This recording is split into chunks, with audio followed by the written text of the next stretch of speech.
diváci, sledujete denné správy Hlasu ľudu. Medziročná inflácia sa v júni v Srbsku vrátila na úroveň spred energetického šoku, teda pod strednú hodnotu inflačného cieľa na úrovni 3% a v júli bola vďaka vynikajúcej úrode ovocia a zeleniny 1,9%, uviedla guvernérka Národnej banky Srbska Jorgovanka Tabakovičová. Na prezentácii správy o inflácii na august 2026 v Centrálnej banke, ktorú výkonná rada banky schválila začiatkom mesiaca, uviedla, že sa očakáva, že inflácia bude v tomto roku na nižšej úrovni, než sa predpokladalo v májovej projekcii. Ministerstvo vnútra Srbska dnes oznámilo, že príslušníci dopravnej polície vykonávajú zvýšené kontroly vodičov a autobusov s cieľom zabezpečiť dodržiavanie predpisov pri preprave cestujúcich autobusmi do turistických destinácií. Počas kontrol sa osobitná pozornosť venuje splneniu podmienok na prevádzku autobusov, ich technickému stavu a dodržiavaniu predpisov vodičmi, najmä pokiaľ ide o čas jazdy, povinné prestávky a ďalšie povinnosti, ktoré bezprostredne ovplyvňujú bezpečnosť cestujúcich. Ministerstvo vnútra oznámilo, že lietadlo Iliušin Ministerstva civilnej ochrany, mimoriadnych situácií a odstraňovania následkov prírodných katastrof Ruskej federácie, ktoré bude nasadené na hasenie požiaru v Deliblatskej Piesočine, včera večer pristálo na letisku v Niši. Pomocník ministra vnútra, náčelník sektora pre mimoriadne situácie Luka Čaušič zdôraznil, že v čase, keď naši hasiči, záchranári už niekoľko dní bojujú s požiarom v mimoriadne náročných podmienkach, každá dodatočná pomoc znamená väčšiu silu v teréne a vyššiu bezpečnosť pre občanov. Zároveň vyjadril vďaku Ruskej federácii za poskytnutú pomoc. Včera, predvčerom sa v rámci 15. ročníka seminára Píšeš, píšem v Kovačici uskutočnili dve divadelné predstavenia. Dospelým divákom sa predstavili divadelníci kultúrno-umeleckého spolku Jána Kolára z Oselenče inscenáciou Len pekne, ak nemôž inak. Detským divákom bolo určené predstavenie Snehuľka zo skrine, ktoré uviedli divadelníci Ochotníckeho divadla Janka Čemana z Pivnice.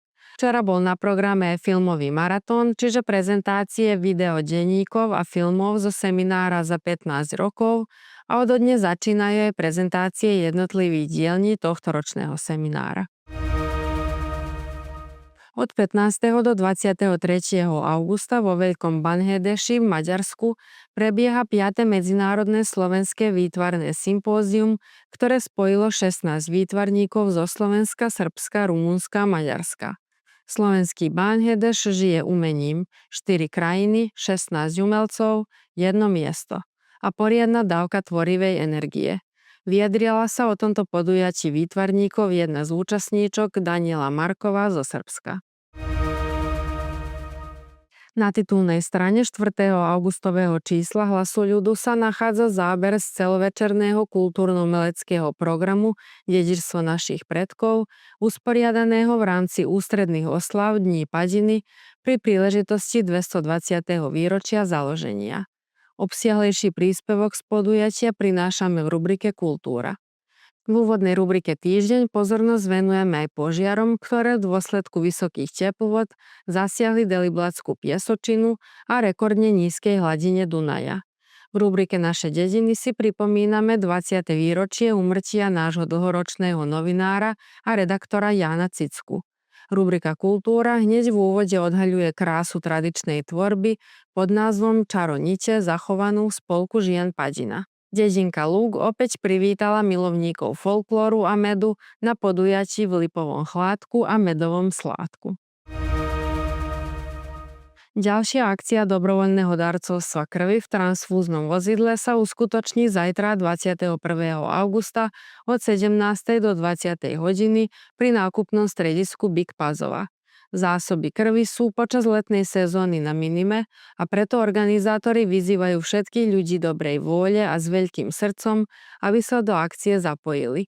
O necelý týždeň sa akcia uskutoční aj na druhej ustálenej lokalite počas letných mesiacov na parkovisku pred budovou zhromaždenia obce Stará Pazova, kde transfúzne vozidlo bude zaparkované vo štvrtok 27. augusta od 8. do 14. hodiny. Od dnes do pondelka 24. augusta sa očakáva silná vlna horúčav s maximálnymi teplotami od 34 do 40 stupňov Celzia, pričom v centrálnej a južnej časti Srbska, kde bude najteplejšie, môžu miestami dosiahnuť až okolo 42 stupňov Celzia. Červený meteorologický alarm dnes platil pre územie Belehradu, Sriemu, Báčky, Banátu, západného Srbska, Šumadie, Pomoravia a juhovýchodného Srbska, zatiaľ čo v ostatných častiach krajiny platil oranžový meteorologický alarm. V dôsledku novej vlny horúčava južného až juhozápadného vetra sa podmienky na hasenie aktívnych požiarov výrazne zhoršia. Na zajtra meteorológovia predpovedajú prevažne slnečné počasie s rannými teplotami od 21 do 24 stupňov, zatiaľ čo sa najvyššie denné budú pohybovať od 38 do 40 stupňov Celzia. Ďakujeme za pozornosť.